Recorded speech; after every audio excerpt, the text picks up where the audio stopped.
We have the right to be angry. It's a do or die situation. No? Hello, and welcome back to the Yesteryear podcast. My name is James. I'm joined by my effervescent co-host, Beth. Beth, it's the end of a long work week. You've been humping along with getting school done. I mean, working 2 jobs or however many jobs you have nowadays with school and everything like that. And just kudos for you for sticking it out, man. I appreciate all the hard work you put into it. I really do. Just in case you don't know, I'm always mad impressed with you. I thought that I would start the show off with saying that today.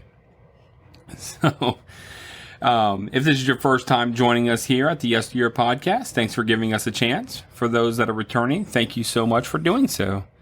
Tonight we hit 40 episodes, which is pretty cool when you think about it.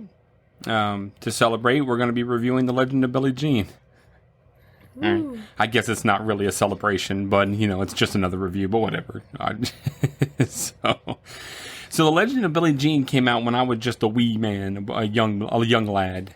But it had kind of a big impact on me for a short time. I remember going and seeing it at Sunshine Mall, which was like the go-to place where we went and saw movies at that point in time. And I felt like empowered in some way after leaving the theater. I was like, fair is fair, had my arms up and everything like that. I was ready to take on the world for all of about a weekend. So I'm pretty sure I made several demands to my parents saying that chant, but I don't think they cared very much. Yeah, probably not. I was, fair is fair, and then go clean your room. No. I made several demands to my parents, like I said, but no cares. I do know that last week I asked you if a movie impacted you, so I don't want to do so this week. But I did want to ask if you've ever gotten involved with something like that at school where you felt like you were fighting the power or anything like that. So it's a different question. Have you ever, for instance, when I was in middle school, and I don't know if I've told this on here or not, Florida was consistently cutting educational budgets, all the time. And the first thing they would do is get rid of the newest teachers. They would keep the teachers that have been there for 30 years, but, the new and cool and hip and upcoming teachers, they would completely get rid of them. And when I was in middle school, they did this, and me and a whole bunch of friends and all that kind of stuff actually went to the media, and we staged a school walkout, and we actually walked out of school, in protest, and it didn't really do anything. We were in the news and the news channels and all that kind of stuff, but we showed our camaraderie. And have you ever done anything? I don't have time for that. No, nowadays everything just goes to the sports. And mainly just the football. So, things get cut, but it's part of the life. Gotcha. I didn't know if you ever had any kind of instance where you were kind of not really active in school like that. Never really had an after-school club to care about. Yeah. How about, standing up for, a friend or anything like that? Your friends don't really get into that kind of... No, I put my friends down. Oh, yeah. Stand up. They got their arms at you, fair at you. No, I don't... No. No? I don't get involved like that. That sounds like too much drama for me. Gotcha. Well, we did. We did it, so... All right. So, to the movie. What was your initial impression of what the movie was going to be like? Preview, artwork? I didn't want to watch this. Oh. Just because of the movie? Well, the artwork on the dang... You said dang? Yeah. DVD case made it look like, what's that one? That from Friends, the one channel that Chandler and them, Baymouth or something, Baymouth? Baywatch. That's what I thought it was going to be like. I don't want to watch that. Oh, I'm glad that it was different. Did you watch the trailer? What was your thoughts on that? Boo. Really? You watched the trailer and you were still boo? Yeah. Oh, no. And I had high hopes for this one. What did you give the trailer? Did you give it anything? A 1. Oh my gosh. 30 seconds. No, she's running from the police. Okay. Boo.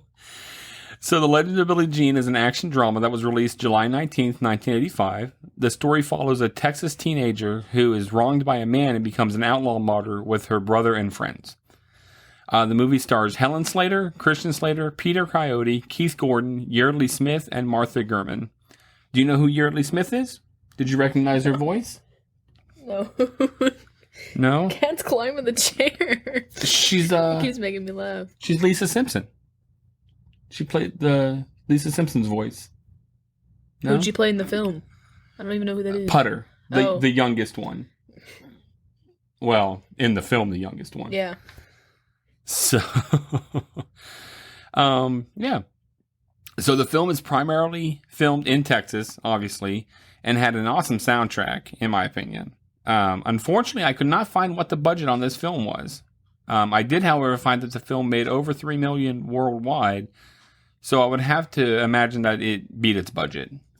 I looked it up. You I really couldn't find it? No, bro. I looked everywhere and I could not find what the budget was. If you can, then good on you. But no. The initial name of the film was going to be Fair is Fair, which I think would have been okay as well. The film did do well at the box office and was received well for the most part, and has caught on recently as a cult classic. So there's that. I'm That's weird. Relatively sad that that you can't find the budget. Yeah. It just says what it made. And I mean, I looked. Maybe there was no budget. Oh, it just says with its low budget. It was just a low budget film. Well, what are you gonna do? So yeah. You want to go ahead and jump into the movie? Yep. All right. Woo! Leave that dang cat alone. Cat needs to leave me alone. Go on, cat. Yeah, that's what happens when we don't have the dogs out here. The cats come around. So the movie starts with the typical credits playing while a radio DJ talks on the radio. Obviously, he's a radio DJ. A young boy brings out his prized scooter and picks up a girl. They seem to be a bit trailer trash. I don't know if you notice that. I don't like to say that kind of stuff. Seem to be just living life. Well, some boys catch up to the scooter in their car and harass them as well as take their picture. Did you notice that the guy that was consistently taking pictures, even later in the mall and stuff like that, they're chasing to be him. part of the whole thing though, that he had to be taking the pictures, right? So, which is weird when it comes down to it, because then when you see the pictures of her and stuff like that, and you're like, how did they get those pictures? That's how they got the pictures. I didn't realize that a long time ago, but now when I watched it, it did. At the gas station, they catch up and oogle after the girl while one of the boys sticks gum on the seat of the boy's scooter. Ow, man, cat just scratched me. He's climbing up the seat and put his hand on you. He stretched it all out. Oh, man, that was painful. Stinking cat. Get out of here, cat. That was so funny. Oh, sorry. Ow, my tummy. Yeah. Yeah. As the two are leaving on the scooter, the boy pulls out in front of them, stopping them, and comes to harass the girl some more. Which, nice. The boy is named Binks, and he takes one of the milkshakes and throws it right in the boy's face and then drives off through the grass. They make it to the lake, and the girl decides to go swimming and acts like she's getting attacked by an alligator. And I thought they were in Louisiana. It took me a while to realize they were in Texas, but lo and behold, alligators are everywhere. No, I get that, but I just thought they were in Louisiana. So, you ever been to Louisiana? I've been. Yes, I have. That picture up there, that was taken in Louisiana. That's exactly where that is. Picture of an alligator about to eat a cow in a lake. That is complete Louisiana. Painted. Bob Ross style. Bob Ross. So Binks calls out for Billie Jean and jumps in to find her, but she comes up behind him and they kind of splash around. They are then laying on a raft talking about Vermont, which is really funny because Vermont keeps coming up the entire movie and how nice it is. The boys that had been harassing them come up and start to mess with Binks' scooter. The boy's name is Hubie, which great name, and he is riding the scooter around honking the horn. Binks runs up to attack Hubie, but they ride off on his scooter and drive off in the car. Now, that's grand theft. it doesn't matter where you are, who you're from, or whatever. If somebody steals your vehicle, that's Grand Theft Auto. I mean, you can't do that kind of stuff. I don't care if you think that you're trash or not. So what? Later that night, their mother is getting ready for a date and telling them she's glad the scooter is gone. So it's like, wow, thanks for the support. It looks kind of expensive too. It was for the time, it was like probably the top of the line scooter that existed for getting that. And he really treasured that. And his mom was just like, yeah, I'm glad it's gone. Oh. She's going out. Worried about his health. If you say so, man. Want me to ride in a scooter around? Mommy's little scootabout? Yeah. It's from Rose Red. It's from Rose Red or whatever. Say that to me okay, I'm sorry. What did I just say? She is going out. Just whisper it. I hear it. Yeah. So, the mom is going out with a real winner and hoping she will be home late if the date is good. I mean, she's kind of trash. I mean, because she's going on a date, dude. She's like, "Oh, you going on another date? Oh, what's this one like?" That's not the best. Dude. I guess, man, but it's like, well, if the date goes good, I hope to be late. It's like, come on, bro, be home taking care of kid. Care about your kids. She gave no. You don't know how old the kids are. He's at least 15. 14 or 15 riding on the scooter. She's feeding them dinner. But he just got his prized scooter stolen, she's happy and about she it. does not care. She's going on a date. She's trash for going out on a date. Well, he looked kind of whatever. He looked nice. All right. So, these people, in my opinion, are the real quality. So, Binks is worried that Hubie will mess up his scooter. They hear a horn and think it is the scooter, but it's just an old man in a golf cart. Billie Jean runs next door to get friends to help her since they have a car because Binks goes running out to find the scooter. Billie Jean wants to go to the police station to make a report. The detective pretty much blows her off about it. It says that Hubie is just trying to get her attention because she's a pretty girl. Which, is that how police work? I mean, you report that your scooter got stolen and nobody cares? Whatever. He gives her a car and says, call him in 2 days if the scooter is not back, and they will drag him in. She makes a point to say that they live in the trailer park. Did you notice that? Where she's like, oh, we live here. So I guess, again, that should make a difference. Yeah. I don't know. No. They get back to the trailer park and Putter goes inside and gets smacked up by her mom for leaving when she was grounded. This mom is kind of smacky. So Billie Jean thanks Ophelia for the ride and Billie Jean. I was hoping you were just going to let that go. No. Billie Jean thanks Ophelia for the ride and then goes home. Billie Jean is walking back and sees that the scooter is back but has been demolished. Like it's all torn up pretty bad. She also finds Binks, who is all demolished as well. He's getting blood all over everything. It's like, come on, man. He was busted up. He was, but clean yourself up first. God bless you. The next day, she has Ophelia drive her down to the beach to give Hubie an estimate for fixing the scooter. She also needs Hubie for revenge for beating up her brother. About this time, Mr. Piet comes in and she tells him that Hubie owes him $608 for the scooter. Mr. Piet throws Hubie out and says he will take care of it. So he asks if he's going to give Billie Jean the money, but that he has to get it from the office and tells her to come with him to get it.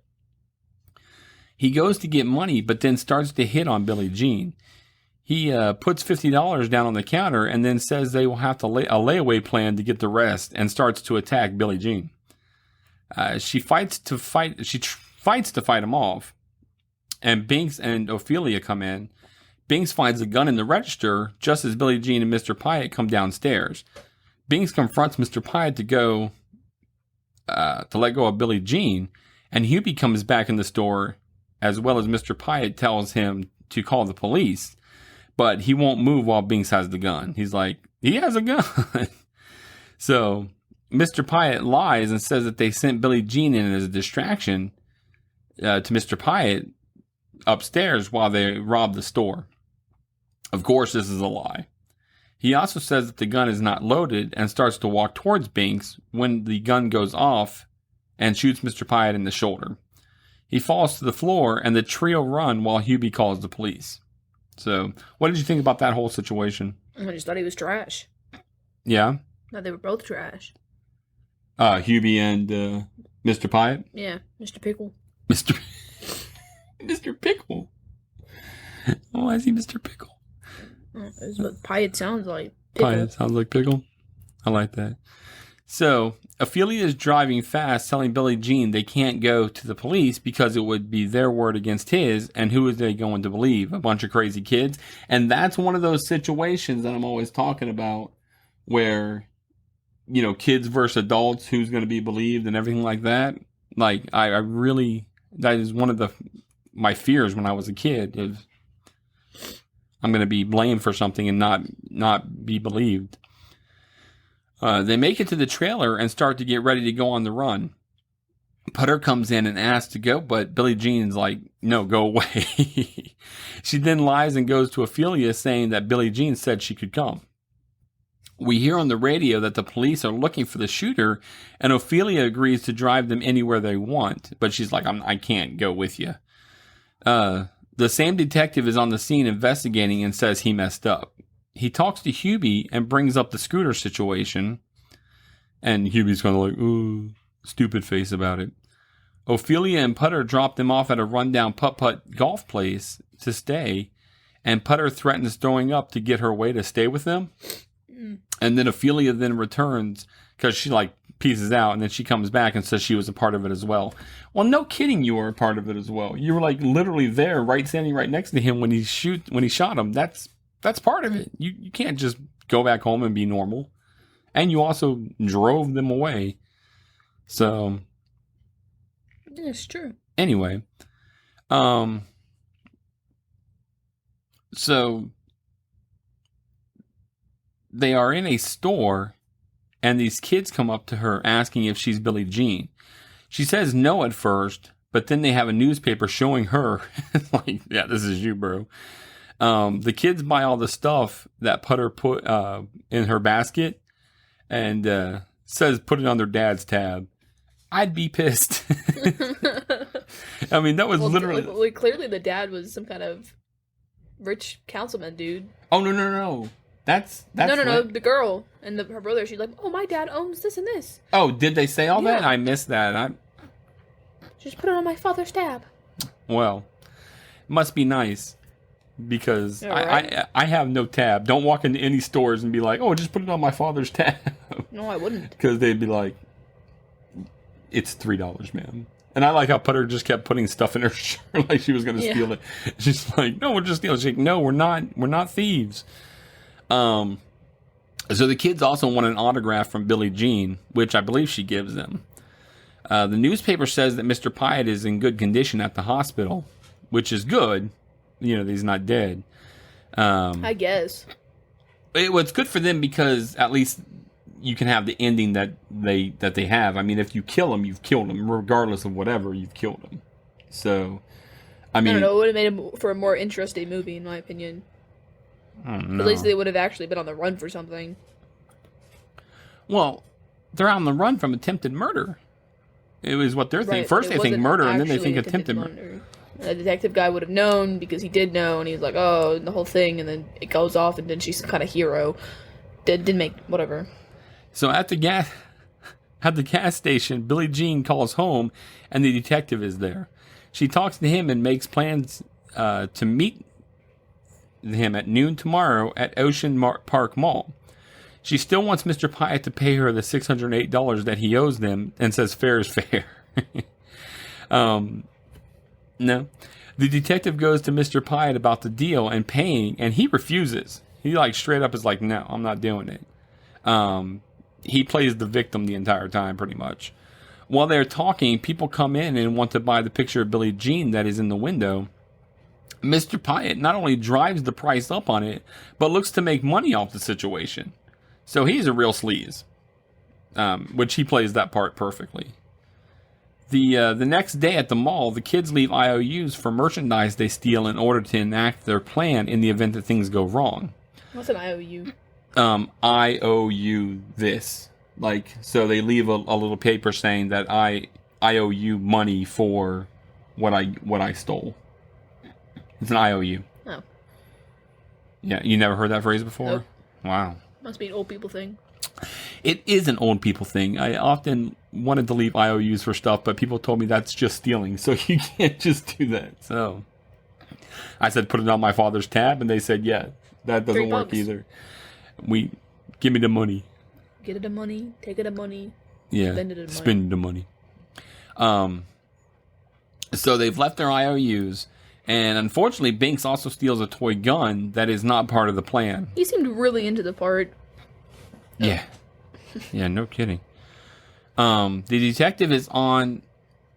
He's practicing for his JD days. Oh, nice. Yeah. So the detective is the one that actually fronted the $608 since Mr. Piet won't pay. However, Billie Jean wants Mr. Piet to hand it over. So it's all set up. Billie Jean comes down the escalator to meet Mr. Piet. However, instead of actually giving her the money, he sass-mouths her and drops the envelope calling Hubie out to grab her, which I thought was weird. It didn't seem necessary, but... There were a lot of things that happened in this movie that didn't seem necessary. Oh my gosh. I'm so sorry that you didn't like this. I really thought you would. So she takes off and Hubie chases her, getting neat again. His friends also chase her, and the detective gives Mr. Piet hell. There's also a sweet Billy Idol song playing during the scene, which is awesome. Ophelia, Binks, and Putter all shut up in the car to rescue Billie Jean. They are about to take off when the detective pops out of a different door and tells them to stop, but Binks pulls the fake gun out of him, which looks real. So the cop's like, he just stands there. He's like, you don't want to do this. Now. Binks jumps in the car, laughing, and they take off. We then see that the television networks have now picked up the story and are splashing all of their pictures on the screen. They also interview younger people who all think that what Billie Jean is doing is awesome. So, what? How do they all know what's going on? Why is it awesome that she's running away? But that she's standing up for what's right. But she's really not. She shot someone. Or no, sorry, Binks shot someone. So they're running away from the law, first of all. Right. It'd be really easy to come back and just explain it. But for money for her brother, whose bike they janked up, which is still illegal, they still have to be charged for that, which the detective realizes. Yeah. Because before anything even happened... So the guy's lie would have been stupid because she went to the detective the night before they went to the beach. Right. So the detective knew about the situation with the bike before there would have been any kind of robbery to frame him that way. So it makes no sense to me why she somehow, some reason, becomes an idol. And why just her? No, you're not wrong. No, I'm not wrong. I get what you're saying. I don't like movies like that. It just seems so coincidental or like what is that word where it's like need for plot just needs to happen? Convenient. Convenient. It's all convenient. Huh. It's like they watched the Joan of Arc movie and was like, "Wow, what if we made a modern version of this? Oh, let's do it like this." It's just crap. Okay. It's lazy writing. Yeah? That's what it feels like, yeah. Wow. All right. Well, we see Binks acting all gung-ho with the toy gun, and Billie Jean gives him hell about his behavior. They have no more money or food, so they decide to go and find an empty house to break into and look for food. They don't just go to a poor neighborhood either. They are like in Richville, USA.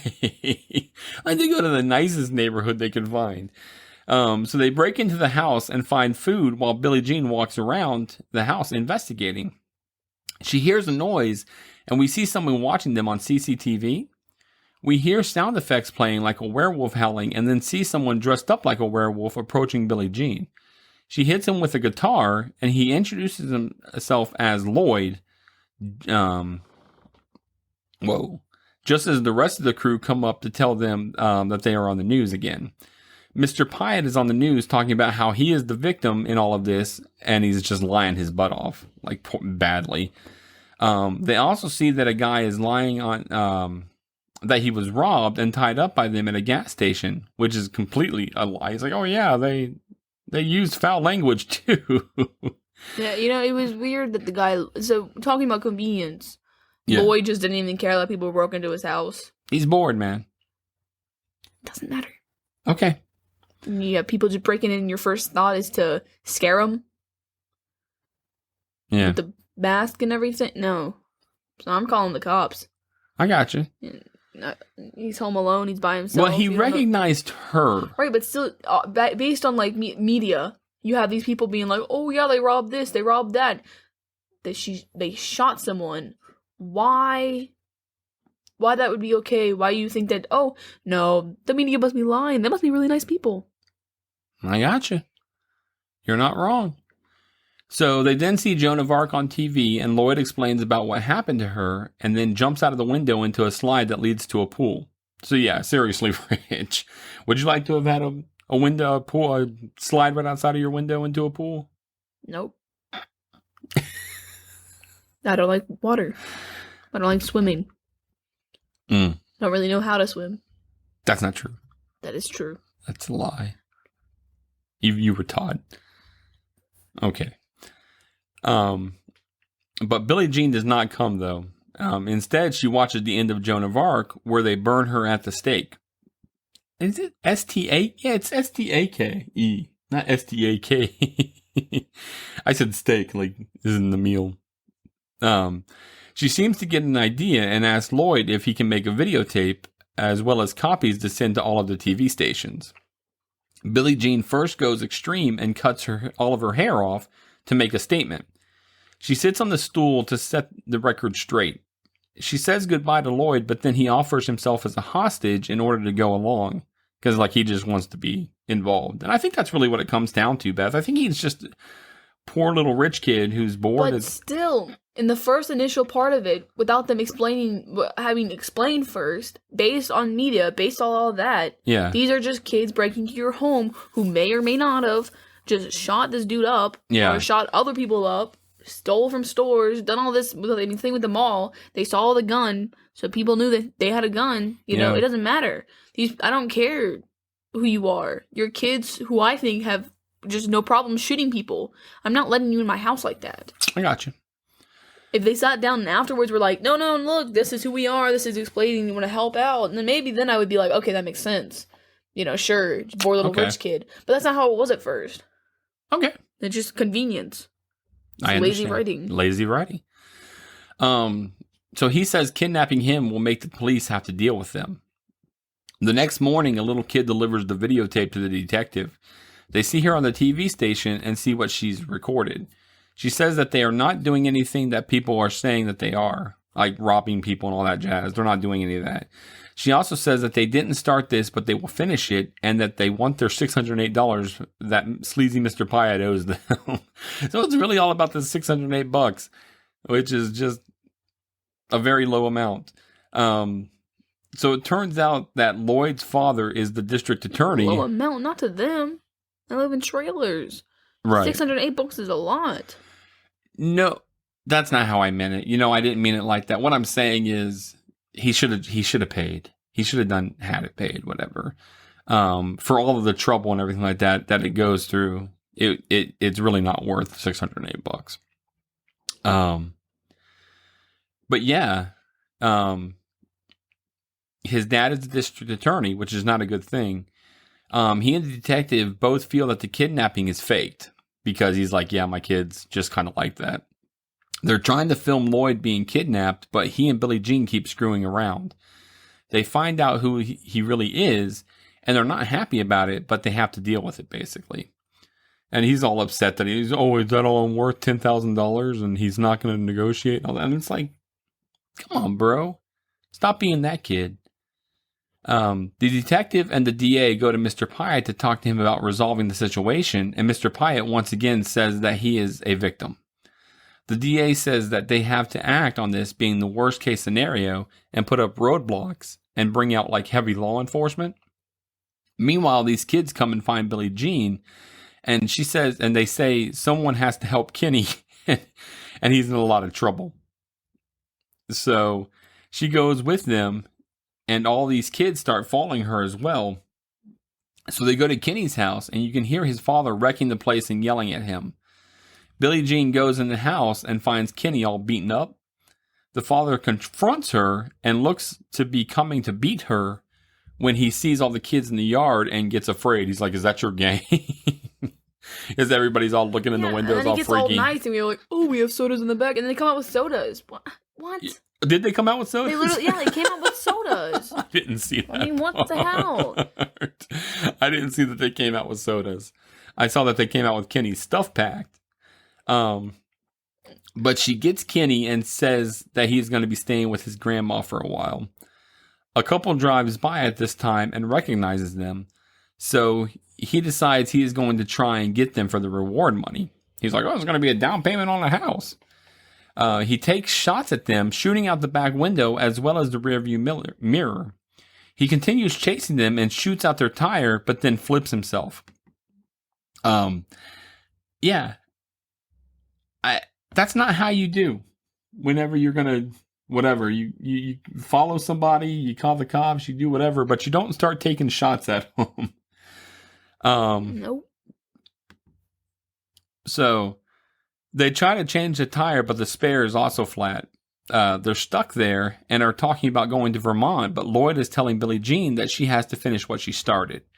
He also kisses her, which is nice for both of them because he's clearly, kind of a lonely kid, and she is who she is.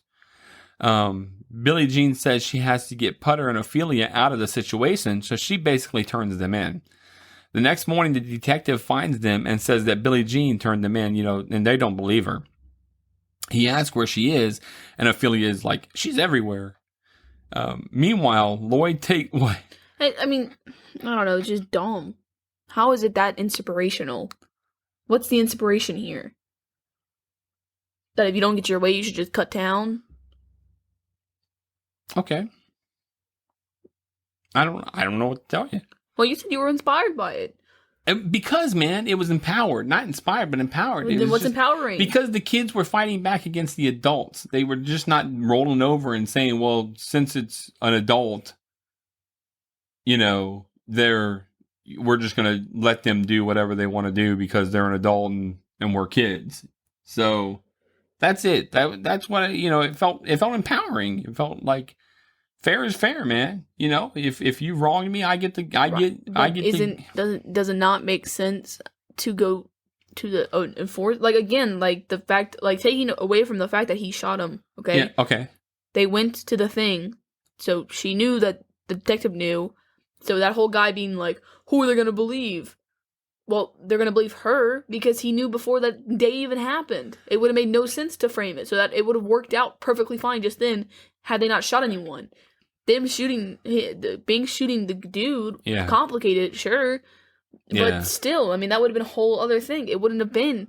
They still would have been fighting against the adult. But then they skip town, which is running from the police. That's another charge. Yeah. And then you're going through all these different stores and everything. And then the thing at the mall. I mean, it seems like they're putting more work against themselves. It's not empowering. It's just stupid. You're sitting here, like, literally, it would have all just been solved. I get movie for movie stance. Yeah.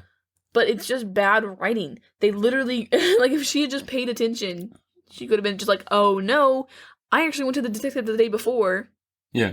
And he knows because I just said it, so anything you have to say here doesn't mean anything because how would you have known? So I was 7 when I saw this the first time. So I'd say that's how it made me feel at that point in time, if that makes sense. Take it from a 7-year-old's point of view. She saved Kenny. I still probably would have been like, crazy enough, Mama. She still went to the detective before she went to the guy's store, so maybe she already knew. So it's kind of stupid to me that she didn't say that to the guy. But I don't know. What am I? The Grinch of movies? You're smarter than me. So Lloyd takes them to a golf course to steal a car, but Billie Jean doesn't want to because she's like, "No, we're not about that." Doesn't mind breaking into a house for food, but she doesn't want to steal a car. They argue while Bink steals a car, but then the cops chase them And Billie Jean gets separated from those two. They take off while the cops are chasing them. As she is running, a girl that has her hair cut just like her stops and picks her up to help her out. The detective is talking to Ophelia and Putter about how Billie Jean turned them in to protect them when the other detective comes in to say they have Billie Jean. It turns out that there are about 8 girls that look like Billie Jean, saying they are her, but none really are. The detective says to call their parents to come get them when Putter's mom shows up and smacks her up proper, which apparently is just her go-to, because she puts it on her. In response, Putter grabs a pair of scissors and cuts her hair off. Wow. That was really inspiring to me, It was so cool. Empowering. We then see Billie Jean riding in a car with a different person, listening to the radio station where everyone is saying that they have a scooter fund they are collecting, and all she has to do is come pick it up. We get a montage of Billie Jean getting rides from people all over the state. I guess all over the state, because she just keeps riding all over the place. I don't quite know where she was going. How can you just trust people? Yeah. Right. Just get on the back of motorcycle and such. Basically, she has become an icon to the teenage population, but she's trying to find her brother Binks. She gets dropped off at the putt-putt golf place from earlier and finds that Binks is there. We also find that Lloyd is still there. Lloyd and Billie Jean sneak away for some alone time and to discuss the situation.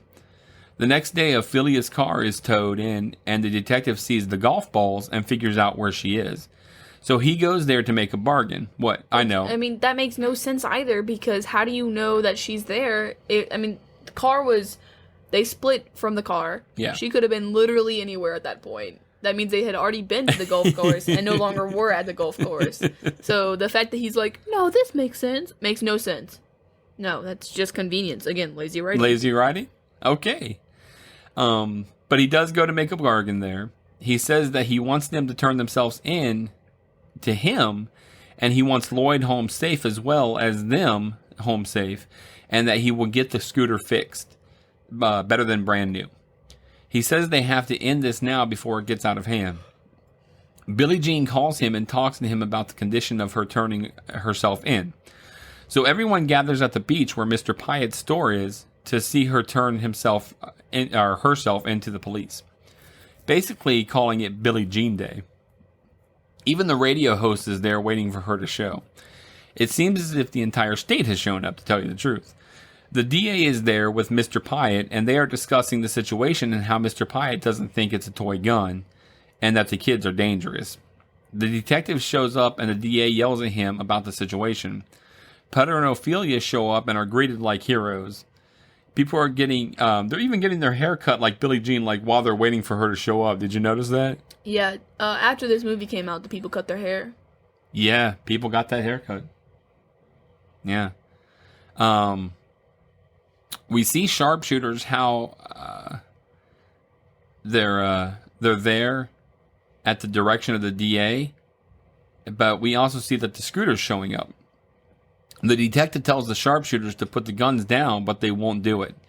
We then see Lloyd coming over to the hill at gunpoint by who they think is Billie Jean.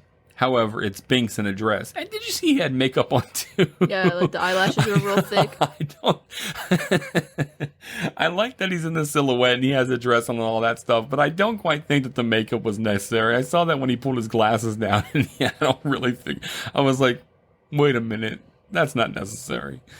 Billie Jean is in a wig and uncovers a scooter in victory. Just about this time, Hubie runs over and starts yelling about it being Binks, and Binks points the gun at Hubie, and a sharpshooter shoots him.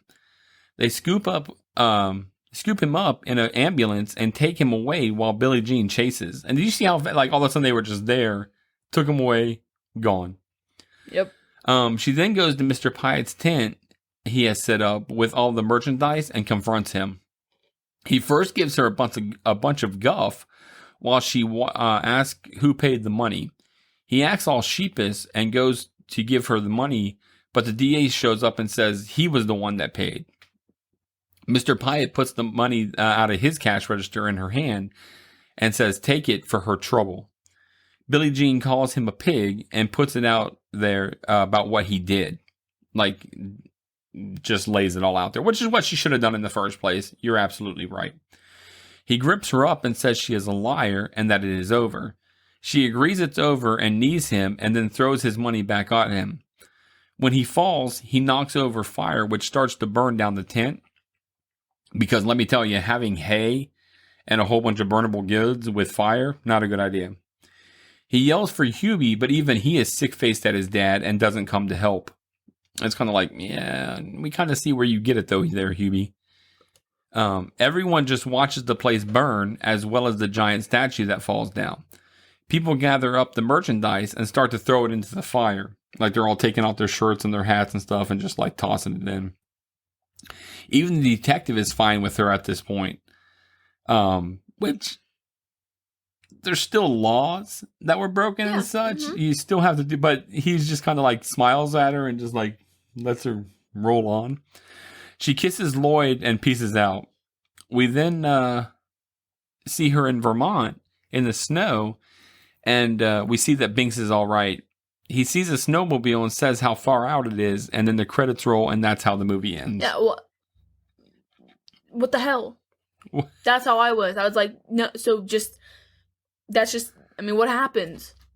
They got away with everything. I mean, this is a dumb little movie, man. I did not like this at all. Oh my gosh. I can't believe, I gotta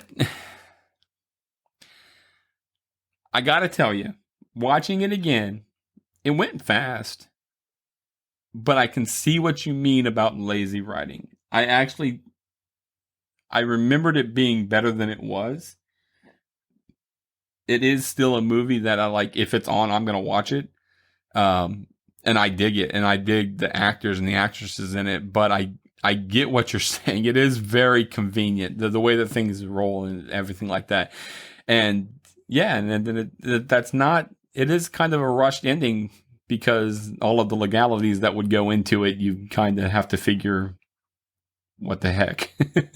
So your overall thoughts of the film? I quite literally only put the word meh.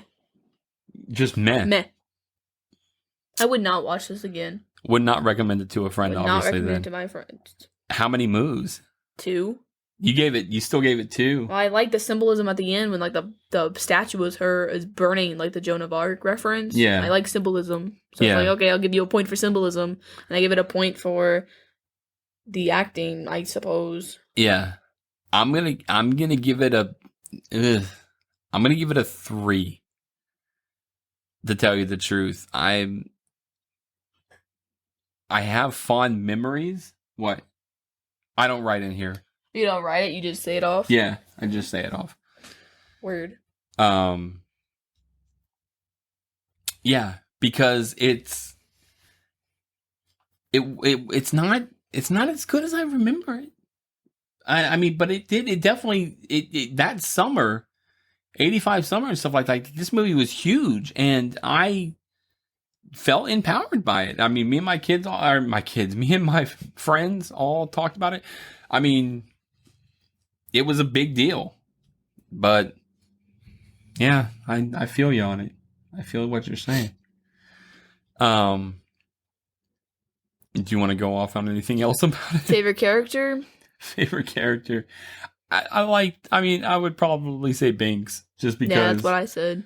You know, he's, between Binks and kind of Putter, because I like how she's just an obnoxious little person. Least favorite?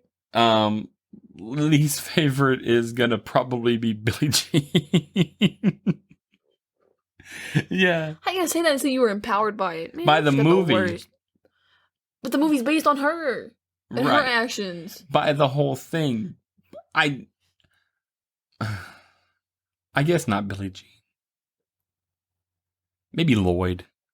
Yeah, I don't mean Pitt. Yeah, Lloyd. Lloyd because he's just a rich kid who's boo, poor me. That's what I meant to say. I said mine was Putter. Putter? Yeah. Aw. Pickle. She was obnoxious, but she had literally no role. She did not need to be there. Cut her out of the film, it really wouldn't have made a difference. I don't like deadweight characters. Understood. Did you have a favorite scene or at least favorite scene? When Putter gets slapped. Yeah. It's kind of funny. Yeah.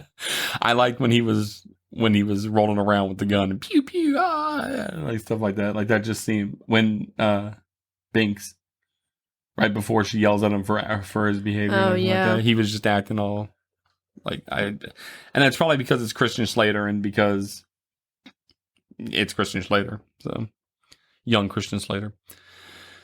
All right, you want some trivia? Yeah, hit me with some trivia. So Yeardley Smith was 20 years old when she was cast as a 14-year-old Putter. So yeah, she's 20 in that. She's 20 in that. Oh God. Yep. I was waiting to see your face, and you looked exactly like I wanted you. Janet Smalley, the actress who played Putter's mother, slapped Yeardley Smith for real. She said her face was all numbed out from after the hit. No, we're not doing that. I'm gonna slap you right the heck back. That was a big slap, dude. That wasn't even a small slap. No. Like she was like smacked, like whole hand face. This was Christian Slater's first lead role. Yeardley Smith and Helen Slater later appeared in 1991 City Slickers, but did not share any scenes together, which I like that movie. It's a good movie. And contrary to belief, Christian Slater and Helen Slater are not related in real life. I always thought they were. I didn't know if they were really brother and sister, but I thought they were that or cousin or something. I thought they were related. So, no relation. Well, interesting. You really are sick face about this movie. I really thought you would dig it. But now that I've thought about you and how you are with lazy writing and everything like that, I kind of get why you don't dig this movie at all. I hope you get hate mail. Yeah, try defending this film. Oh no. I'm not doing that. No, yeah. So, do you have anything else? Wow, let me see where we're at, man, because I don't even think it's... Yeah, this is a short episode. You really didn't say anything at all. What am I supposed to comment on? I don't know. There was nothing interesting about this movie. Wow. All right. Well, we're going to wrap this one up tonight. I'd like to thank everyone for stopping by and listening to our 40th episode. I don't know why it went Star Wars way. That's just the new outro. Nice. Good. Yeah, keep talking. We definitely appreciate it more than you could imagine. Of course, best way to show us that you love us is to give us a 5-star review on iTunes. You can email us at the yesteryearpodcast@gmail.com. Twitter is twitter.com/yesteryearpcast. Instagram.com/yesteryearpodcast. Facebook is facebook.com/yesteryearpodcast. Stop. We do have our private group, the Truffle Shufflers. Our secret question is the host names, James and Beth. Please be sure to put in answers. We appreciate that. Our website, theyesteryearpodcast.com. You can find all of our merch, all of our affiliates. You can find episodes through there. You can leave us a recording. Tell us how cool we are and tell us how bad we suck. Whatever you want to leave. It'd be great. Don't leave that. It'll hurt my feelings. Yeah, it would hurt my feelings too. We have the Patreon. Take that straight to heart. I would take it straight to heart. I would be really hurt. Patreon. Patreon.com/the Nostalgia Group if you would like to support us in a different way. Shout out to Greg Revan for doing our intro and our outro music. And as always, we love you. Say goodnight, Beth.